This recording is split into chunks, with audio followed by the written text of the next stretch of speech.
estimados estudiantes, les doy la bienvenida a nuestra materia, en este caso, Derecho Civil 1, parte 2, Familia, dentro del pensum de la Universidad de Falcón, en convenio con el IEXI, para optar al título de profesionales del derecho, de abogados en este caso. Les doy la bienvenida a esta materia hermosa, porque el tema de familia es una materia muy bonita, es muy hermosa, que está íntimamente influenciada dentro de nuestro contexto interno, como es la familia, dentro de ese hogar y las relaciones que se generan a partir del nacimiento en cuanto a lo que tiene que ver con afinidad, personalidad y familia. Los va a acompañar en este caso, yo soy la profesora Mayra Alejandra Maldonado. Soy abogada en ejercicio y dentro del ámbito del derecho, pues los voy a acompañar dentro de lo que es el área del derecho civil, un área importantísima, base para el conocimiento del derecho. Vamos a ver todo lo que es la teoría, no los procedimientos, pero sí todo lo que es la teoría en todas estas áreas que tiene que ver con el tema de la familia. Vamos a dar inicio. Para mí es importante que estén conectados en las clases. Valoro la conexión de la clase. A partir de la próxima clase, por favor, estén conectados dentro de la participación de la misma, porque para mí es importante ese intercambio de saberes, tanto empíricos como conocimientos personales que ustedes puedan tener dentro del área y que podamos desarrollar a través de la clase, porque precisamente para eso se hacen estos espacios, para esto nuestra universidad está preparada para manejar todo en el área virtual, pero yo necesito que ustedes como estudiantes también estén conectados dentro de las plataformas para poder tener ese intercambio de conocimientos, podamos realizar preguntas, entre otras que quedan allí en el aire en el momento de la exposición, pues el tiempo es muy corto a veces para explicar temas tan amplios como es el tema del derecho de familia, que es un tema sumamente amplio que generalmente pues se ve durante un año. Pero pues como el tiempo es un poco corto, pues necesitamos aprovechar al máximo las clases. Bueno, la profesora Mayra Maldonado los va a acompañar por aquí. Espero que podamos intercambiar experiencias a través de la plataforma de la universidad o a través de cualquier información. Lo pueden hacer a través de mi número de teléfono, a través de la plataforma del WhatsApp, dentro del horario normal de trabajo. Y pues con mucho gusto les atenderé en cuanto a para mí es importantísimo, y lo dejo claro, la puntualidad con la entrega de las actividades. Yo sé que pueden existir casos fortuitos o de fuerza mayor que no nos permitan entregar a tiempo las actividades, pero yo desde el primer momento dejo todas las actividades abiertas para que ustedes las carguen. Pero valoro la responsabilidad y valoro la puntualidad. Recuerden que ustedes van a ser abogados y que también existen los términos y también existen los plazos, que son fatales. Los términos son fatales y ahí no puedo llegar yo al otro día que se vence el tiempo para consignar pruebas a consignar unas pruebas. O sea, el abogado debe ser responsable y ese es el primer elemento que yo necesito formar en ustedes como estudiantes. Entonces, si me van a escribir, escríbanme para todo lo que quieran, al menos para decirme que por favor les deje entregar una actividad que no han podido entregar, a menos que sea una fuerza mayor, un caso fortuito que se haya escapado de las manos de ustedes, pero estoy seguro que eso no va a pasar porque yo sé que son ustedes unos excelentes estudiantes, muy responsables y van a cumplir a tiempo con cada una de las actividades. Bueno, vamos a dar inicio. Voy a compartir algunas láminas con ustedes acerca de lo que es el primer tema para llevar el hilo de la clase, que es el relacionado con el derecho de familia y la unidad del derecho de familia, que es el primer tema que vamos a conseguir. Recuerden que el derecho de la familia está regulado por la norma y está íntimamente relacionado con lo que es la moral, las costumbres, la familia y la organización como tal de la familia. Por eso es una íntima relación allí. Dentro de las normas que vamos a encontrar dentro del derecho de familia tenemos todo lo relativo a lo que es la Constitución de la República Bolivariana de Venezuela, el Código Civil que data del año 82, en la Constitución que conseguimos, el artículo 75 que regula lo que es la protección a las familias. En el Código Civil encontramos todo lo que regula el matrimonio, la adopción, el divorcio, el parentesco y la filiación. En la ley para la protección de la familia, la paternidad y la maternidad, todo lo que es la protección de la familia. En la ley para la ley orgánica de protección de niños, niñas y adolescentes, todo lo que tiene que ver con la protección de niños y adolescentes. Allí también se regula el procedimiento de adopción, que se lleva ahora por lo que es LOGNA y también todo lo que tiene que ver con el procedimiento para niños, niñas, adolescentes y todos los derechos que están allí consagrados. También por el Código Penal, que tenemos los delitos relacionados con la familia, la Ley Orgánica de Educación, donde nos habla de que la educación es un derecho y la protección de los niños, niñas es un derecho. Y la Ley Orgánica sobre el derecho de las mujeres a una vida libre de violencia, que es la que hace mención a la protección de la mujer. Como ustedes pueden ver, hay un conglomerado de normas dentro de nuestras leyes como tales que vienen a, a favorecer lo que es el concepto de familia.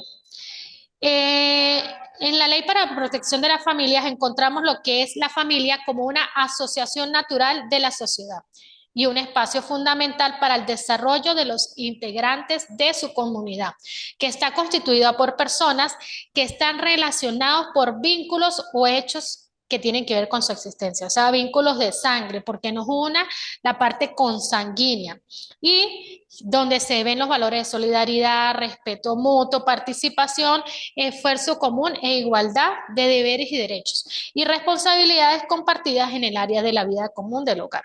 Sería todo aquel conjunto de normas jurídicas que están establecidas. Ajá, entonces aquí derecho de familia,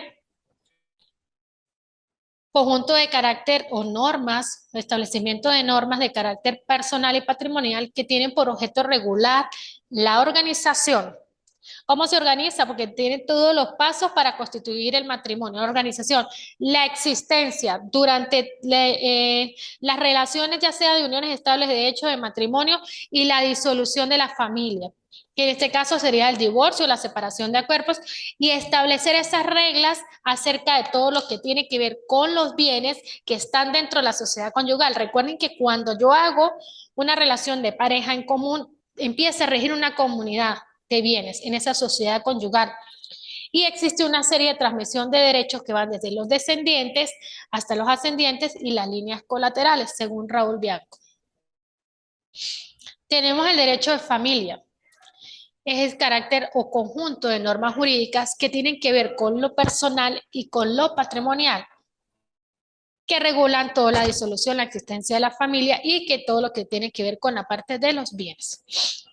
Hay unos caracteres dentro del derecho de la familia que son importantes, porque son particulares, son únicos. Hay algunos actos donde no lo puedes hacer a través de un representante o a través de un poder, sino deben ser actos personalísimos, como los actos que se realizan para niños, niñas y adolescentes, algunas áreas del derecho donde necesitas estar presente y hay otras donde no. No es permisible a la modalidad del sometimiento, condición o término. O sea, un tribunal puede dictar una medida de protección de un niño y obviamente si cambian las condiciones, pues puede revocar esa medida. No se admite renuncias de derechos porque no se pueden relajar ni relajar los derechos que tienen que ver con los niños, niñas, adolescentes, porque allí vemos lo que es el principio del interés superior de niño, que nuestra norma, nuestra LOGNA, viene precisamente después de pactos y tratados internacionales que Venezuela ha suscrito en cuanto a la protección de niños, niñas, adolescentes. Interviene ampliamente la autoridad porque es a través de las autoridades competentes que se regulan todo lo que es la transmisión de los derechos de nuestros niños y también tiene que ver con la correlatividad de los deberes con las potestades o poderes que crea el Estado. Desde el mismo momento de que el hombre crece, desde el mismo momento que el Homo sapiens aparece sobre la Tierra, comienza a notarse el carácter gregario de la especie humana. El hombre nunca ha permanecido aislado, por el contrario, él siempre ha buscado agruparse o a buscar comunidades que al tiempo le proporcionen mejores medios de subsistencia. Él ha ido evolucionando para favorecer su existencia frente a la naturaleza inhóspita, ha buscado ese apoyo para que le ayuden a qué? A satisfacer sus necesidades de cariño, de afecto, de alimentos, entre esos casos. Pero en todo caso siempre predominó el elemento primario, que era el elemento macho y el elemento hembra, con sus descendientes inmediatos, los hijos. A través de la historia de la humanidad siempre se ha observado la existencia de estas unidades o núcleos primarios o intermedios de familia entre el individuo y los grupos que estaban a su alrededor, que se establecen por razones biológicas, sociológicas, entre otras, que han ido evolucionando posteriormente con el transcurso de los siglos, con el establecimiento de lo que es la humanidad, con las unidades familiares o la consecución como tal de la familia, que ha organizado o ha encontrado su momento y ha sufrido obviamente sus momentos de crisis, pero siempre ha constituido, podríamos decir que anteriormente la familia era el núcleo fundamental de la sociedad. Este concepto pues cambió dentro del derecho jurídico venezolano porque ahora dice que la familia es la asociación natural, ¿sí? Donde cada quien se asocia como quiere. Y que es una institución social que es fundamental dentro de un Estado. La familia es la institución ética natural fundada en la relación conyugal de sexos, según Sánchez y Román, donde se debe dar la postura de obediencia, de respeto, entre otros. Y Caldera define la familia como la comunidad formada por un hombre y una mujer unidos en una unión estable conforme a la ley y por la descendencia que ellos proceden. Otros autores nos hablan de que la familia es el conjunto de personas unidas entre sí y que tienen con vínculos de sangre o vínculos de consanguinidad entre ellos y que se dan posteriormente afinidad como es la adopción y el matrimonio. Entonces hay una serie en nuestra Constitución, en el artículo 75 nos dice que el Estado protegerá a las familias como asociación natural de la sociedad y como el espacio fundamental para el desarrollo integral de las personas. Nuestro código no define la familia, solo se limita o hace alusión a ella en diversas disposiciones en alguno de los artículos. Podemos ver que la familia ha tenido una asociación, una serie de cambios que se han dado a lo largo de la vida. Al final voy a hablar de los últimos cambios que se han generado en torno al concepto de familia, especialmente, perdón, en lo que tiene que ver con el derecho comparado. El derecho de familia se divide en tres grandes grupos: lo que es la celebración del matrimonio con todas las formalidades, los esponsales, la publicación de carteles y todos los requisitos para contraer matrimonio, la legitimidad que se da a través del registro civil, las formalidades de este matrimonio, la separación de cuerpos y el divorcio. Tenemos otra parte del derecho de familia, que son las instituciones tutelares y de protección a los niños, niñas y adolescentes. Y tenemos la fijación de las relaciones entre padres e hijos y entre hermanos y demás parientes consanguíneos. Lo que tiene que ver con la obligación alimentaria y con la obligación de manutención, que esto viene ligado a lo que es la filiación, padres e hijos y entre hermanos y demás parientes, y la obligación alimentaria, que también está consagrada en el Código Civil, la Ley Orgánica de Protección de Niños, Niñas y Adolescentes, y la obligación de manutención. Estas son las instituciones. La división del derecho familiar. Tenemos lo que es el derecho personal familiar y el derecho patrimonial familiar. ¿Por qué? Porque regula las relaciones personales y regula el patrimonio de la familia. Por eso vemos la importancia de la constitución, de la organización de la familia, porque de allí salen los derechos patrimoniales que después de la muerte o en el momento de una separación de cuerpos, de un divorcio o de una terminación de una unión estable de hecho, entonces vienen a relucir todo lo que son esos derechos patrimoniales que también regula el derecho de familia. Aquí tenemos un cuadro que nos habla de la familia y el derecho de familia. Se dice que el derecho de familia pertenece al derecho privado y es una rama del derecho civil y se puede definir como ese conjunto de normas que regulan lo relativo a la constitución, a la disolución, a la organización de la familia en cuanto a lo que son las normas y la parte patrimonial. Las características: tenemos lo que es el estado familiar, que es la posición del individuo frente a la familia y se ubica fundamentalmente en las relaciones con el matrimonio, el parentesco, el concubinato, unión estable de hecho, y que viene a cambiar su estado civil. Recuerden que el concubinato no produce estado civil, pero sí produce un estado entre las personas y algunos derechos que deben ser probados si esa unión estable de hecho no está legalmente registrada en una oficina de registro civil. Deben probar a través de la posesión de estado, entre otras áreas, que existe realmente esa unión estable de hecho. Tenemos lo que es el estado conyugal. Se trata de una copropiedad para otros autores de una asociación de carácter asociativo e indispensable, que es el cónyuge, ¿sí? Y lo que es el parentesco, que es un nexo o un vínculo jurídico que se crea o que une a las personas por la sangre o por la ley, que es parentesco por afinidad y parentesco por consanguinidad. Las clases de parentesco. Parentesco por consanguinidad. Es la relación que existe entre las personas unidas por los vínculos de sangre. Mi papá, mi mamá, mis hermanos, mis hijos, mis sobrinos. Ese es el parentesco por consanguinidad, como su palabra lo dice, porque nos une la sangre. Y tenemos la línea recta ascendiente, que sería mamá, papá, abuelo, abuela, la línea descendiente, que serían mis hijos y mis nietos, y la línea colateral, que serían mis hermanos o los hijos de mis hermanos, en este caso mis sobrinos. Allí hay una línea en cuanto al tema de sucesión que no lo vamos a tocar, que también toca los grados de las líneas, los padres, los hijos, los abuelos, los tatarabuelos, los nietos, los bisabuelos y los hermanos, los primos, los tíos y los sobrinos. También tenemos lo que son los grados. Se mide según la diferencia entre los parientes. Cada generación forma un grado y algunas personas excluyen a otros en términos de sucesión. Por eso es tan importante el tema de filiación, porque allí están consagrados no solamente los derechos personales, sino los derechos patrimoniales. También tenemos los efectos. Está determinado por la proximidad de los grados. Entre mayor sea la proximidad, más grande será la intensidad de los efectos. Y tenemos lo que es el parentesco por afinidad. Es aquel que se da por medio del matrimonio legal. Entonces yo tengo parentesco por afinidad con los familiares de mi esposo, en este caso si estoy casado.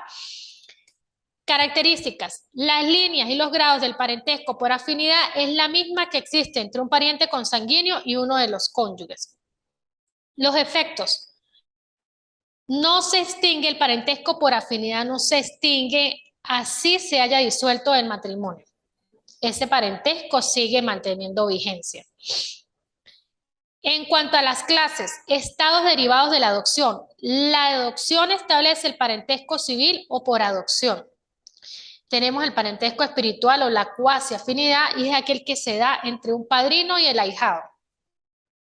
Entre las otras clasificaciones del parentesco tenemos la agnación y la cognación. Son agnadas las personas unidas por parentesco masculino, por ejemplo, el hermano nacido del mismo padre.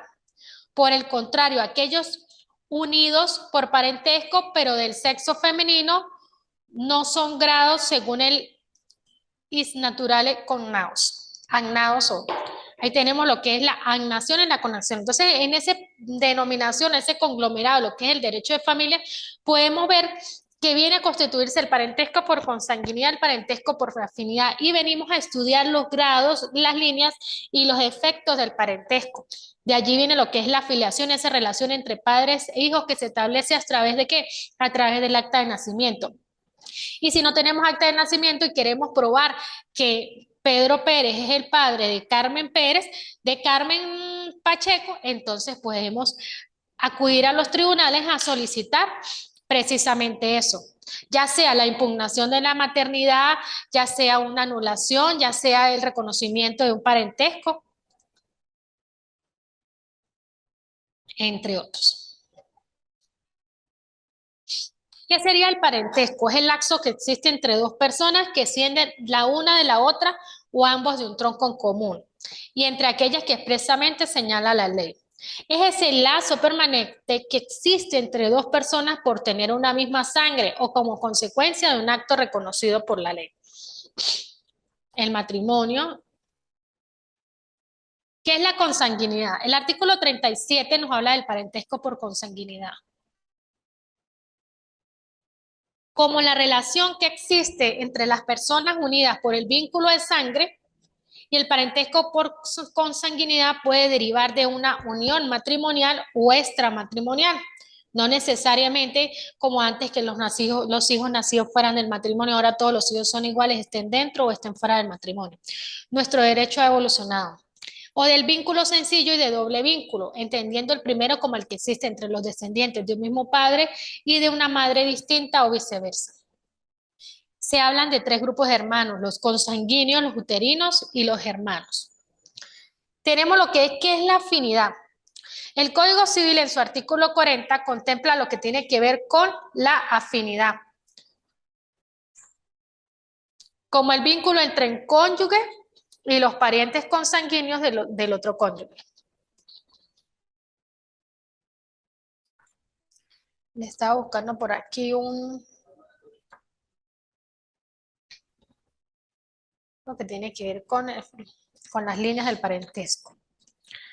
Dice, para que surja ese vínculo de afinidad, al mismo tiempo es necesaria la existencia del matrimonio y del parentesco de consanguinidad de uno de los cónyuges con otras personas.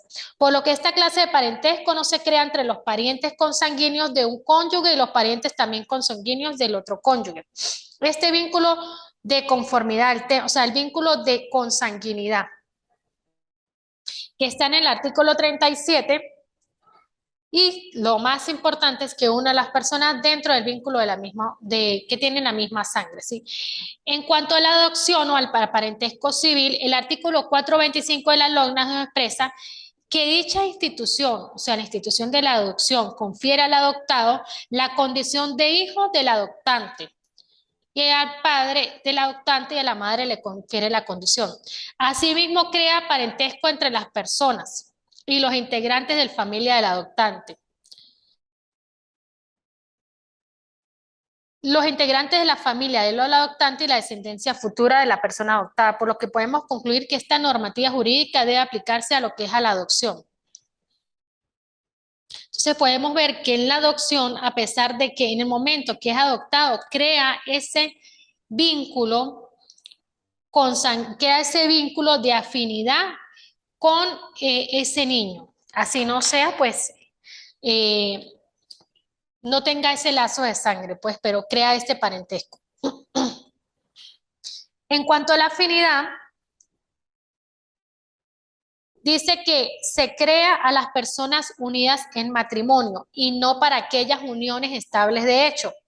Entre ellas, pues obviamente el concubinato, ni tampoco nace con la celebración de los esponsales, que son uno de los requisitos para la celebración del matrimonio, que nacen en matrimonio.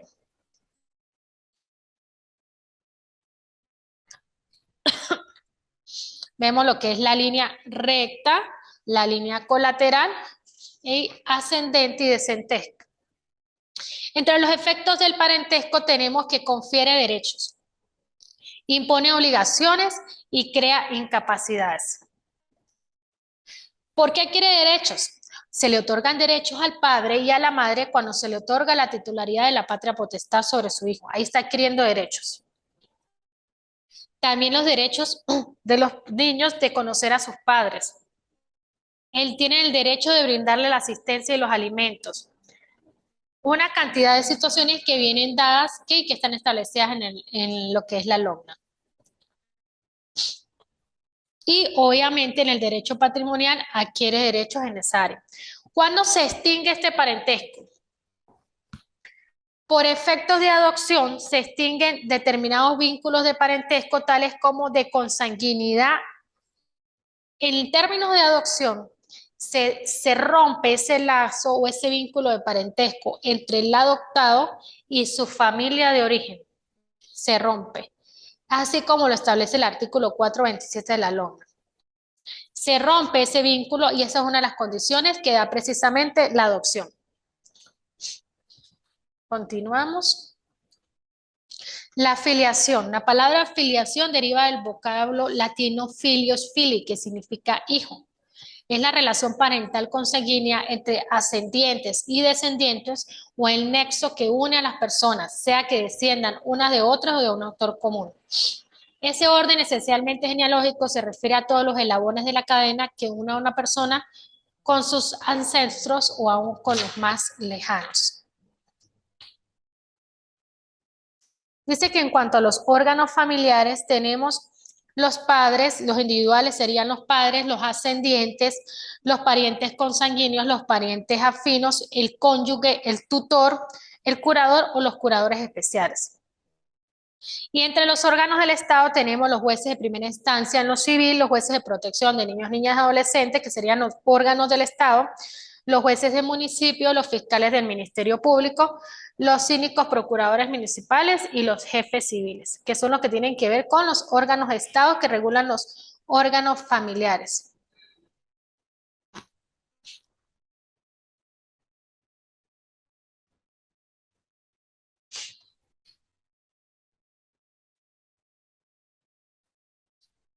Entre los órganos familiares tenemos los padres. A los padres les corresponde la principal tarea porque ellos se encargan de educar, proteger, cuidar, orientar todo lo que es, y ahí incluye las instituciones familiares, la patria potestad, el régimen de convivencia familiar, que sería tomando en cuenta lo que es la patria potestad como el conjunto de deberes y derechos del padre y la madre con los hijos, que no han alcanzado la mayoría de edad. La patria potestad no se pierde por falta de uso, porque nunca lo han puesto en práctica. La patria potestad solo se pierde por alguna de las características establecidas en lo que es LOGNA.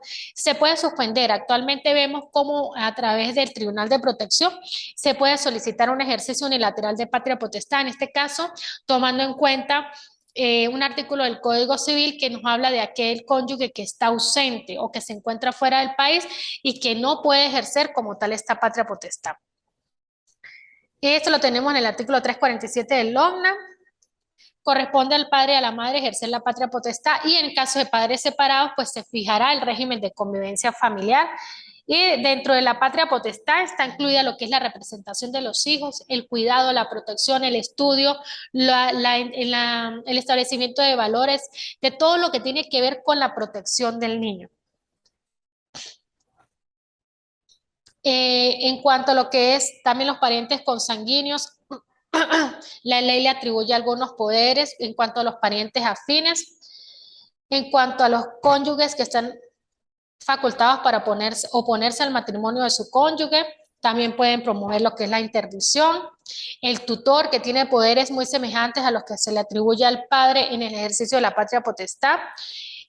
Tomen en cuenta que en cuanto al tema de filiación, obviamente, ¿cómo se prueba la filiación? Bueno, se prueba con la partida de nacimiento, donde se dice quién es su padre o quién es su madre.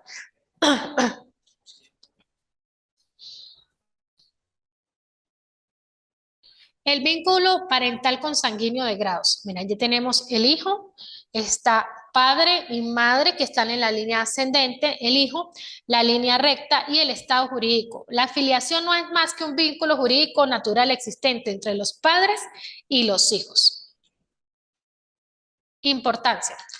Especial importancia tiene la afiliación en el campo de derecho de familia al punto de constituir junto con el matrimonio los dos pilares. La afiliación constituye junto con el matrimonio los dos pilares fundamentales de esta rama del derecho. Pues si bien el primero constituye la base de la familia organizada, que sería la base de la familia organizada, que sería el matrimonio, que es como la organización de la familia, la afiliación organiza todo lo que es la estructura de la familia. El parentesco provenga o no de la unión matrimonial, de la filiación derivan el parentesco consanguíneo, la patria potestad, los deberes y derechos de alimentos, el nacimiento de las incapacidades y la vocación hereditaria, con testamento, su testamento y el apellido, que viene a probar precisamente esos estados familiares.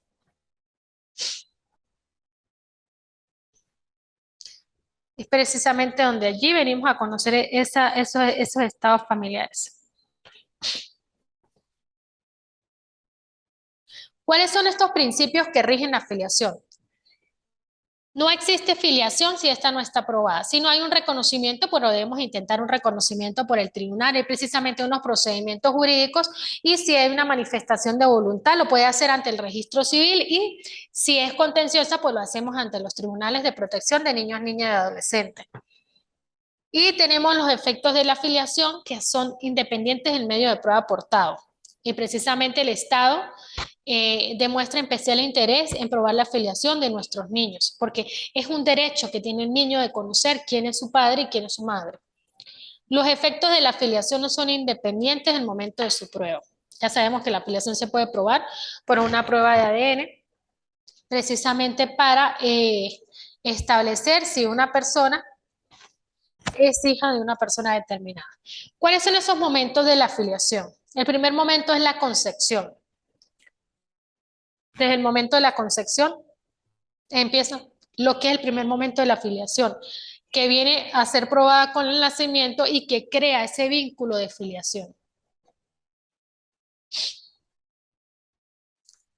Aquí tenemos lo que es el régimen legal del derecho de alimentos,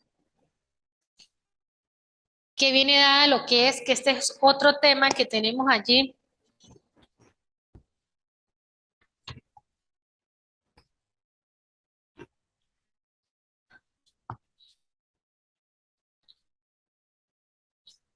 Dentro de la planificación, que es lo que es el régimen legal del derecho de alimentos. La obligación alimentaria se puede definir como la obligación que tiene una persona con otra de proveer los recursos necesarios para su subsistencia. Y esta comprende lo relativo al sustento, a la ropa, a la educación, al vestido, a la cultura, a la asistencia médica, recreación, deportes, obligaciones, entre otras, sobre los descendientes. Tenemos las causas. Una de las causas, pues obviamente es el parentesco, que, donde demuestra lo que es la asistencia mutua o el deber de asistencia mutua. Las condiciones del derecho legal para que surja la obligación alimentaria se debe estar legalmente obligado, tener el estado de necesidad, la capacidad económica. Entre las características se tienen que es de orden público, irrenunciable, no compensable, inembargable, imprescriptible, intransmisible, recíproca y no retroactiva. Entre el nacimiento y la extinción de la obligación alimentaria legal tenemos lo que es el nacimiento. Nace cuando se conjugan los tres requisitos ya mencionados en las causas, más el reclamo del derecho que debe realizar el titular del mismo, por vía extrajudicial o por vía judicial.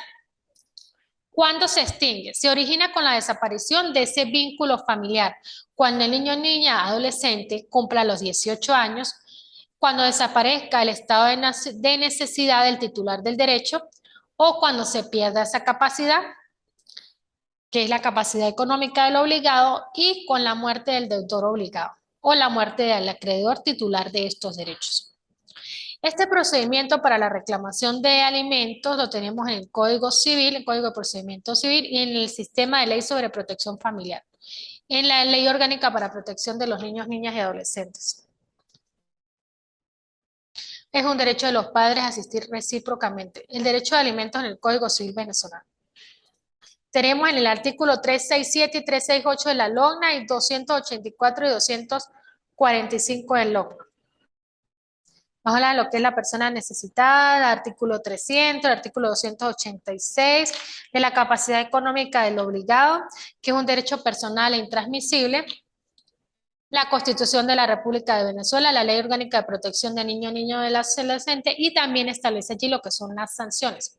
El artículo 466 de la LOGNA establece las medidas que se pueden imponer por el no cumplimiento de la obligación alimentaria. Entre estas medidas que puede tomar el juez es solicitar al deudor de sueldos y salarios y pensiones y remuneraciones del demandado que se retenga una cantidad fijada y se entregue obviamente al demandante, y dictar medidas de prohibición de salida del país del obligado para asegurar el sí cumplimiento de la obligación.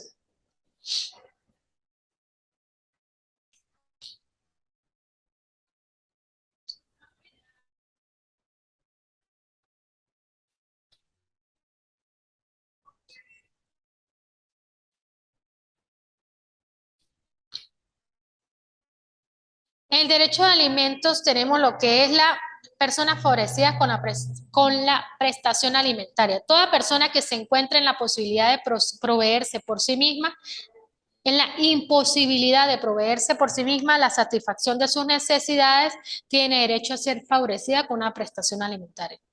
Todos los niños, niñas y adolescentes sin discriminación, en el caso de incapacidad y en casos especiales hasta los 25 años. Y en el caso de hijos no reconocidos o casos especiales. El Código Civil no regula expresamente estos casos en relación a la prestación alimentaria, pero sí establece las acciones para el reconocimiento judicial de la afiliación. Lo tenemos en el 226 al 234 del Código Civil.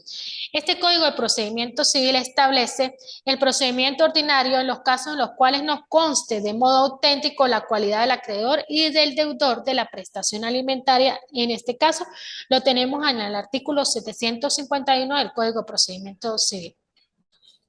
Se puede decir que esa afiliación puede estar directamente establecida por sentencia firme dictada por un tribunal o una autoridad judicial, declaración explícita o escrita del padre por confesión de este que conste en un documento auténtico. Cuando a juicio del juez que conozca la solicitud de alimentos, la afiliación resulte de un conjunto de circunstancias conjugadas y que existan los indicios suficientes, precisos y concordantes para justificarla. ¿Cuáles son esas personas que pueden reclamar alimentos? El interesado y en caso de incapacidad física o mental, cualquier particular, cualquier pariente allegado o extraño con un poder especial. Eso lo tenemos en el Código de Procedimiento Civil desde el artículo 136 al 137. El niño, si tiene 12 años, también lo puede reclamar. Su padre o su madre, su representación en el caso que no tenga padre, quien ejerza la responsabilidad de crianza, el Ministerio Público, el Consejo de Protección de Niños, Niñas y Adolescentes. ¿Cuál es la jurisdicción competente para conocer de la reclamación de alimentos? El juez de primera instancia en lo civil del domicilio del demandante o el demandado. Aquí lo tenemos en el Código de Procedimiento Civil en el artículo 747 al 750. Y el Tribunal de Protección de Niños, Niños y Adolescentes, en caso de niños, tenemos el artículo 177, literal D, y el 453 de la Ley Orgánica de Protección de Niños, Niñas y Adolescentes. En el procedimiento judicial de manutención de niños, niñas y adolescentes a través del Tribunal de Protección, bueno, se dice que inicia con una demanda, esta puede ser oral o escrita, asistido o no por un abogado, se tiene lo que es la admisión de las demandas, la notificación de notifica al Ministerio Público, se notifica al demandado y se fija una audiencia que no puede ser menor de 5 días ni mayor de 10 días. Posteriormente se fija la audiencia preliminar, que es la fase de mediación, y luego inicia lo que es la fase de sustanciación. El demandante consigna el escrito de pruebas y el demandado contesta la demanda. Se hace lo que es la fase de sustanciación y luego el juez revisa lo que es la parte probatoria y remite el expediente al juez de juicio. El juez de juicio recibe el expediente, fija la audiencia de juicio, establece la sentencia y también existe apelación en estos casos y fija la audiencia, si en este caso hay apelación en segunda instancia. Y este procedimiento no tiene casación. También la reclamación judicial de alimento en caso de adultos se hace con un juicio breve y se rige por el Código de Procedimiento Civil. Inicia con la demanda, la admisión, la pensión o estimación provisional que se quiera conseguir, las medidas preventivas y posteriormente la constatación de la demanda, la ejecución de la sentencia, en este caso hasta el periodo perentorio para la apelación y lo que es la sentencia como tal y apelación si en este caso sí es necesario. Entonces vemos que el procedimiento de adultos se hace por los tribunales civiles y se rige por el Código de Procedimiento Civil y el procedimiento de niños, niñas y adolescentes se hace por el Tribunal de Protección y se rige por lo que es la LOM. Bueno, como estamos hablando de familias, de constitución de familia y nos habla de que la familia es la asociación natural, entonces vamos a hablar de un tema que tal vez para algunos es tabú, para otros no, que es el tema de las familias homoparentales. Es un tema pues que a mí me llama la atención y bueno, en algunas partes he escuchado varios sobre ese tema y yo digo, bueno, siempre he sido muy respetuosa con estos temas, son unos temas que están implícitamente relacionados a lo que es la familia, va directamente relacionado con lo que es la moral, las buenas costumbres, pero esto va a ir relacionado de acuerdo a la familia donde tú te eduques. Tal vez para mi familia existen unas conductas que son normales, pero para otra familia no, porque eso va directamente relacionado a esa formación que recibes en casa. Pero quiero hablar de lo que es el artículo 20, que nos habla del libre desenvolvimiento de la personalidad, de los derechos humanos inherentes a la personalidad.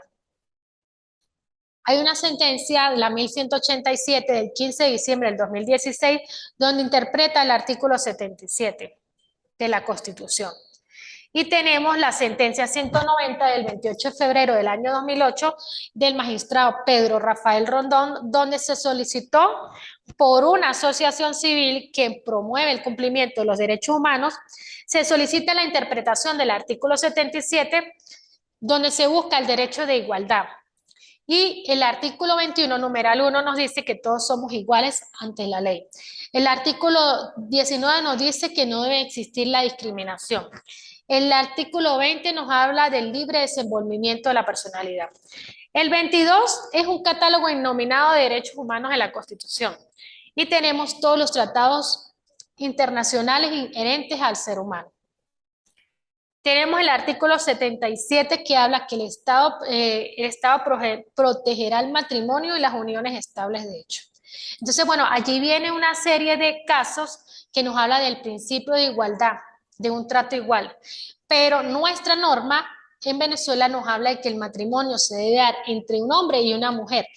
Vamos a ver lo que es el derecho comparado a nivel mundial. Han existido una serie de cambios en lo que es la familia y vemos la familia desde otro punto de vista porque precisamente han hecho unos cambios para bien o para mal, porque yo no estoy aquí para discutir eso, simplemente para decirles que hay una realidad y que hay una realidad jurídica que nosotros como profesionales tenemos que prepararnos porque en cualquier momento vamos a encontrar una serie de casos y no vamos a saber qué hacer.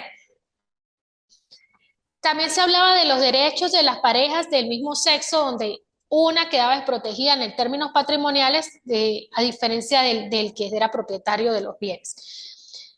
La sentencia 536 del año 2000 y las 1197 del año 2000, que no todo trato es discriminatorio.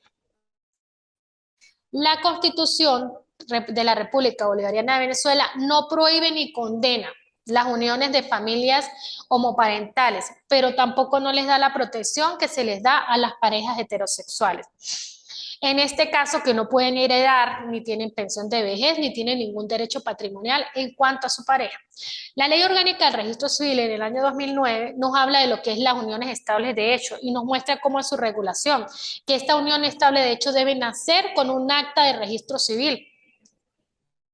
Y en el caso de que no haya un registro, un acta de registro civil, yo debo probar a través de una acción mero declarativa ante un tribunal que evidentemente sí ha existido una unión estable de hecho para yo poder tener vocación hereditaria. También tenemos la sentencia relacionada del año 2005 relacionada con las uniones estables de hecho, que es la interpretación constitucional del artículo 77. Donde no se hizo análisis comparado ni derecho comparado con otros países. No es lo mismo familia que matrimonio. Y la magistrada Carmen Zuleta de Merchán nos hace esta alusión y nos muestra lo que es el artículo 75 y también la sentencia 1087, donde hay un voto salvado allí. Tenemos la 1187 del 15 de diciembre que nos habla de las uniones libres. El registro civil la negó.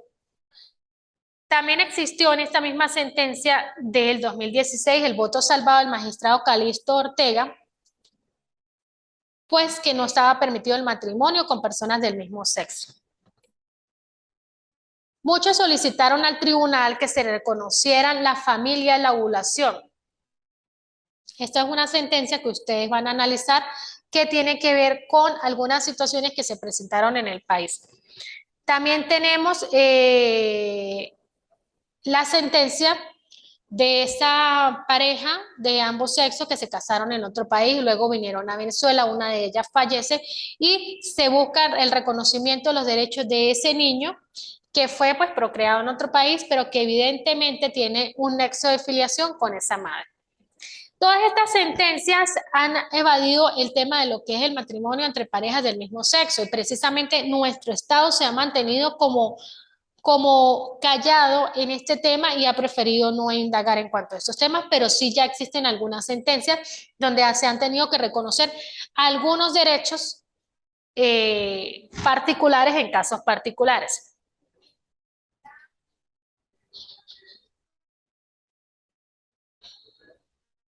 Ante las realidades y los cambios constantes que se está produciendo en el mundo, las instituciones deben dar respuesta y deben dar la solución. Nosotros no nos podemos quedar paralizados porque tenemos que darle esa solución jurídica a esas personas que están unidas en otro país y que vienen a Venezuela y que por alguna razón ocurre una circunstancia como la que ocurrió en la sentencia que ustedes van a revisar, donde precisamente hay que reconocer los derechos patrimoniales y la afiliación de ese niño que en este caso pues también es venezolano.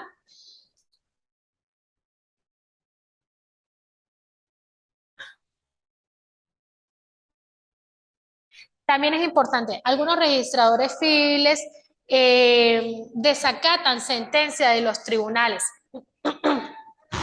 Los registradores civiles están en la obligación de acatar las sentencias de nuestros tribunales. Precisamente nuestros tribunales son tan sentencias firmes. Entonces, cuando hay una sentencia del tribunal, es obligación del registrador civil acatarla. En este caso, si nos hablamos o nos vamos a ver a lo que es el derecho comparado, vemos que México y Estados Unidos plantea jurisprudencia y en sus constituciones políticas habla de lo que es la prohibición de la discriminación y en cuanto a lo que es las preferencias sociales. Reconoce y protege el derecho de estas personas, de lo que cada uno de ellos y se reconoce en igualdad de derechos. El magistrado Cabrera Romero agregaba en la sentencia y colocaba tiempo y requisitos y estableció lo que era el género, la especie y el concubinato. Entonces, en cuanto al tema de lo que es estas familias, ahí les dejo algunas sentencias para que ustedes lean y tengan un poquito más allá de lo que puede hacer un tema moral o un tema social, entrarnos en el mundo jurídico de qué es lo que está pasando con eso y la posibilidad del reconocimiento de la familia homoparental de forma genérica. Aquí tienen todo lo que es en cuanto al tema de las familias homoparentales, criterios jurisprudenciales en Venezuela, que no quería dejarlo por fuera, porque precisamente nosotros desde el espacio jurídico no podemos aislarlo, sino que tenemos que estar implícitos dentro de lo que es esta área del derecho. Tenemos lo que es el tema, que es el tema siguiente a la planificación que tenemos allí, que es todo lo que tiene que ver con el derecho patrimonial, porque estamos hablando de lo que es el patrimonio, y precisamente ese patrimonio que está reglamentado en lo que es el derecho de familia y que viene a establecer o a establecerse o que viene a buscar en casos, esa partición en caso de divorcio, en caso de separación de cuerpos o en caso de reconocimiento de uniones estables de hecho y o en caso de la muerte, que también viene a tocar todo lo que son los derechos patrimoniales. Obviamente, uno de los lazos importantes que se dan dentro de todas estas áreas del derecho civil es el matrimonio, que tiene unas características independientes personales que deben, genéricas, que deben darse antes de la Constitución, que para nuestra Constitución nos habla de la unión entre un hombre y una mujer, que es un contrato solemne que se da de conformidad a la ley. ¿Por qué solemne? Porque, bueno, viene una autoridad a darle fe, en este caso el registrador civil, el alcalde, que pueden, y en este caso tienen la posibilidad de lo que es el establecimiento, la consecución del matrimonio. Existe una serie de cosas de lo que es el matrimonio en Venezuela. ¿Cuál es la importancia? Pero bueno, viene a darle legalidad a lo que es estos lazos de filiación y viene a darle legalidad, crea unos lazos, crea unos nexos, tú ya necesitas probar que evidentemente vives en unión estable de hecho, sino que existe porque al igual, yo siempre lo he dicho, para las uniones estables de hecho tú también tienes que ir a un registro civil y tienes que probar tienes que hacer un registro y demostrar que estás unida con una persona en unión estable de hecho. Bueno, Situación parecida la haces en el matrimonio donde te casas y hay un establecimiento de derechos, lo mismo se hace ante el registro civil, porque las uniones estables de hecho deben probarse. Eso no es que no, que porque yo estoy conviviendo desde hace 20 años con una persona, ajá, pero debes probar que existe posesión de Estado, que conviven, que comparten el domicilio, que comparten una serie de cosas que deben constituirse para probar lo que es esa unión estable de hecho. Entonces eso no es así. Entonces ya viene después las demandas para poder demostrar las acciones mero declarativas para demostrar que evidentemente estás unida con una persona en particular. Dentro del ámbito jurídico, dentro del ámbito de la parte del establecimiento de familia, está lo que tiene que ver con los derechos inherentes a la persona, los derechos y deberes que están establecidos dentro del derecho de familia y que vienen a regular lo que es la parte patrimonial.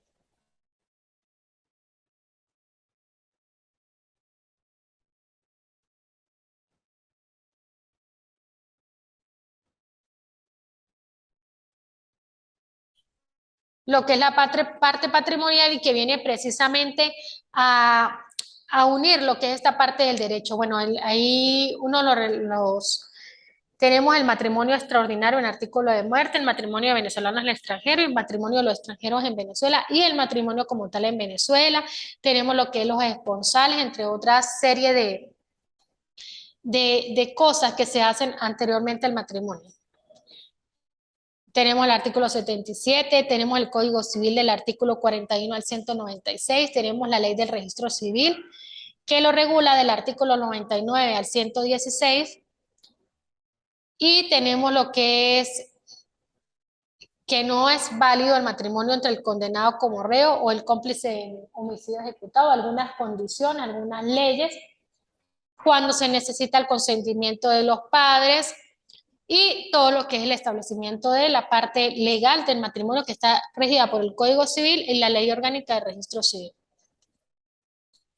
Las clases del matrimonio, las sanciones, porque también hay matrimonios que se pueden anular, tenemos el matrimonio putativo, que es cuando la persona ya ha contraído matrimonio y se vuelve a casar nuevamente. Tenemos los efectos del matrimonio. Entre los efectos se da que el marido y la mujer adquieren los mismos derechos y asumen los mismos deberes del matrimonio. Deber de fidelidad, bueno, una cantidad de deberes que están allí. El marido y la mujer están obligados a contribuir en la medida de los recursos. Los cónyuges de mutuo acuerdo tomarán las decisiones relativas a la vida familiar y en ese caso fijarán el domicilio conyugal, que es el lugar donde el hombre y la mujer están establecidos de mutuo acuerdo, sería su residencia. El matrimonio que se relaciona con los bienes se rige por las convenciones de las partes y por la ley. Por las convenciones de la parte, precisamente cuando se fijan las capitulaciones matrimoniales y con la ley en cuanto cuando no existan capitulaciones. Se dice que serán nulos los pactos que los esposos hicieran en contra de las leyes o las buenas costumbres. Las capitulaciones matrimoniales deberán constituirse por instrumento otorgado ante un registro subalterno. Anteriormente se decía que antes de la celebración del matrimonio. Hoy tenemos una sentencia que la tengo por allí, que usted puede establecer sus capitulaciones matrimoniales en cualquier momento, aún después de estar casado. O sea, yo ya estoy casada, un ejemplo, estoy unida en matrimonio, pero yo de aquí en adelante decidí emprender una empresa y decido hacer mis capitulaciones matrimoniales, lo comento con mi pareja y lo registro. Dejo claro que de aquí en adelante todos los ingresos que provengan de la renta de esa empresa van a ser única y exclusivamente para mí. Entonces, ya esa limitación de que las capitulaciones matrimoniales se tenían que realizar antes del matrimonio ha sido eliminada por una sentencia del Tribunal Supremo de Justicia.